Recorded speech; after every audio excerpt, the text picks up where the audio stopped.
Adashmasam, O'zbekiston bo'yicha BMW F10 ni to'g'ri motorligi 6 ta dona va ulardan bugun bittasi sotilyapti.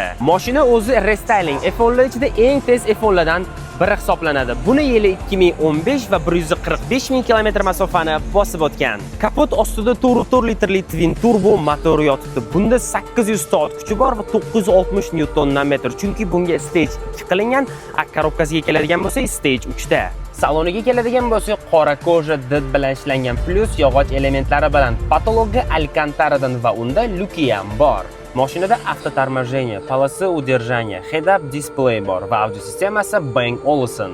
O'rindiqlarda isitish, sovutish tizimi ham bor. Mashina hozir haydashga ideal holatda.